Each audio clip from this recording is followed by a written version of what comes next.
खाटू श्याम मंदिर राजस्थान के सीकर जिले में स्थित है और इसे राज्य के सबसे तीर्थ स्थलों में से एक माना गया है।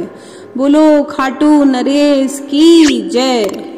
बाबा श्याम जी के दरबार में यहाँ से प्रसाद लिया जाता है। प्रसाद में पेड़े और चूरमा ही मिलेंगे। अपनी श्रद्धा के हिसाब से आप प्रसाद कुछ भी ले लीजिए और इत्र ले लो। इत्र बाबा को अति प्रिय है। राजस्थान के सीकर जिले में ये विशाल मंदिर है। 1000 साल पुराना मंदिर जो बाबा श्याम का विश्व विख्यात मंदिर है। अभय सिंह जी द्वारा मंदिर का कुंड निर्माण कराया गया था। इस मंदिर में भीम के पुत्र और घटोत्कच तीनों पुत्र में से बर्बरीक के शीश की पूजा होती है। हिंदू धर्म के अनुसार खाटू श्याम जी ने द्वापर युग में श्री कृष्ण जी से वरदान प्राप्त किया था। कलयुग में उनके नाम श्याम से पूजे जाएं। श्री कृष्ण बर्बरीक के महाबलिदान से काफी प्रसन्न हुए और उन्हें वरदान दिया कि जैसे जैसे कलयुग का अवतरण होगा तुम श्याम के नाम से पूजे जाओगे। तुम्हारे भक्तों का केवल तुम्हारे नाम के उच्चारण से ही उनका उद्धार होगा। यदि वे सच्चे मन से भाव से पूजा करेंगे तो उनकी सभी मनोकामना पूर्ण होगी और उनके सभी काम सफल होंगे। श्याम बाबा की अपूर्व कहानी महाभारत से आरंभ होती है। वह पहले बर्बरीक के नाम से जाने जाते थे। वह बहुत ही बलशाली गदाधारी माता भीम और माता अल्लावली के पौत्र हैं। बाल्यावस्था से ही वे बहुत ही वीर और महान योद्धा थे। उन्होंने युद्ध कला अपनी माँ और श्री कृष्ण से सीखी थी। महादेव की घोर तपस्या कर उन्हें प्रसन्न किया और 3 बाणधारी के नाम से प्रसिद्ध हुए। माँ दुर्गा ने प्रसन्न होकर उन्हें धनुष प्रदान किया और उन्हें तीनों लोकों में विजयी बनाने में समर्थ किया। महाभारत का युद्ध कौरवों और पांडवों के अपरिहार्य हो गया था।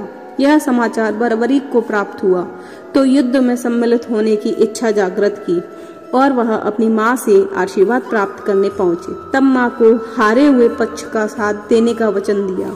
वे अपने नीले घोड़े पर सवार होकर 3 बाण अपने धनुष में के साथ कुरुक्षेत्र की रणभूमि पर चल पड़े। सर्वव्यापी श्री कृष्ण ने ब्राह्मण वेश धारण कर उन्हें जानने के लिए उन्हें रोका और उनकी बातों का सुनकर उनकी हंसी उड़ाई कि वह मात्र 3 बाण से युद्ध में सम्मिलित होने आए हैं। ऐसा सुनकर बर्बरीक ने उत्तर दिया, मात्र 1 बाण शत्रु ऐसे को परास्त करने के लिए पर्याप्त है और ऐसा करके बाण वापस तुनीर में ही आएगा। यदि तीनों बाणों को प्रयोग में लिया गया तो पूरा ब्रह्मांड का विनाश हो जाएगा। यह जानकर भगवान ने उन्हें चुनौती दी, इस वृक्ष के सभी पत्तों को भेद कर दिखलाएं। वे दोनों पीपल के पेड़ के नीचे खड़े थे। बर्बरीक ने चुनौती स्वीकार की और अपने तुनीर से 1 बाण निकाला और सुमरन कर बाण पेड़ के पत्तों की ओर चलाया। बाण ने पल भर में पेड़ के सभी पत्तों को भेड़ दिया और श्री कृष्ण के पैर के इर्द गिर्द चक्कर लगाने लगा, क्योंकि 1 पत्ता उन्होंने अपने पैर के नीचे छिपा कर रखा था। बर्बरीक ने कहा, आप अपने पैर को हटा लीजिए, अन्यथा बाण आपके पैर को भी भेद देगा। तत्पश्चात श्री कृष्ण ने बालक बर्बरीक से पूछा कि वह युद्ध में किसकी ओर से सम्मिलित होगा।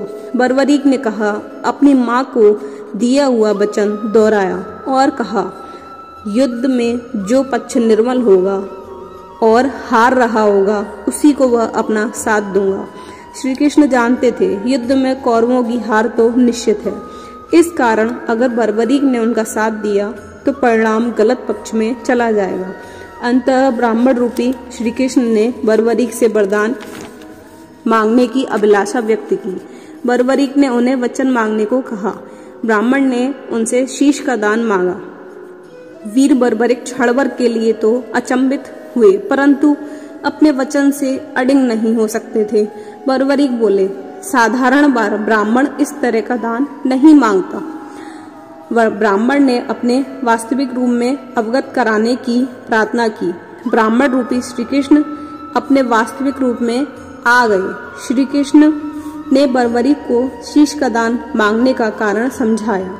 युद्ध प्रारंभ होने से पूर्व भूमि पूजन के लिए तीनों लोकों में सर्वश्रेष्ठ शीश शक्ति शीश की आहुति देनी होती है। इसीलिए ऐसा करने के लिए वे विवश थे। बर्बरीक ने उनसे प्रार्थना की, वह अंत तक युद्ध देखना चाहते हैं। श्री कृष्ण ने उनकी यह प्रार्थना स्वीकार कर ली। श्री कृष्ण प्रसन्न होकर बर्बरीक को श्रेष्ठ वीर की उपाधि से अलग किया। उनके शीश को युद्ध की एक पहाड़ी पर सुशोभित किया, जहां से बर्बरीक संपूर्ण युद्ध का जायजा ले सकते थे। फाल्गुन माह की द्वादशी को उन्होंने अपने शीश का दान दिया था। इस प्रकार वे शीश के दानी कहलाए। महाभारत युद्ध की समाप्ति पर पांडवों में आपसी विवाद होने लगा। युद्ध में विजय का श्रेय किसको जाता है? श्री कृष्ण ने उनसे कहा, बर्बरीक का शीश संपूर्ण युद्ध का साक्षी है। उससे बेहतर निर्णायक कौन हो सकता है? सभी इस बात से सहमत हो गए और पहाड़ी की ओर चल पड़े।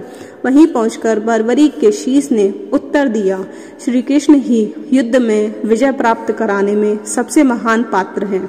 उनकी शिक्षा नीति ही निर्णायक थी। उन्हें युद्ध भूमि में सिर्फ उनका सुदर्शन चक्र दिखाई दे रहा था, जो शत्रु सेना को काट रहा था। श्री कृष्ण के आदेश पर शत्रु सेना रक्त से भरे प्यालों को सेवन कर रही थी। श्री कृष्ण बर्बरीक के बलिदान से काफी प्रसन्न हुए और वरदान दिया कि कलयुग में तुम्हें श्याम नाम से जाना जाएगा। जहां पर बर्बरीक का शीश दफनाया गया था, कुछ समय बाद वहां एक गाय रोज आकर अपने स्तनों से रोज दूध की धारा बहा रही थी। खुदाई के बाद वह शीश प्रकट हुआ। खाटू नगर में के राजा को स्वप्न में मंदिर का निर्माण के लिए और शीश का सुशोभित करने के लिए प्रेरित किया गया और निरंतर उस स्थान पर मंदिर का निर्माण किया गया और कार्तिक माह की एकादशी पर शीश मंदिर में सुशोभित किया गया। ऐसे बाबा श्याम शीश के दानी बने। यदि आपको हमारा वीडियो पसंद आया हो तो कमेंट बॉक्स में कमेंट करके जरूर बताएं। जय श्री श्याम।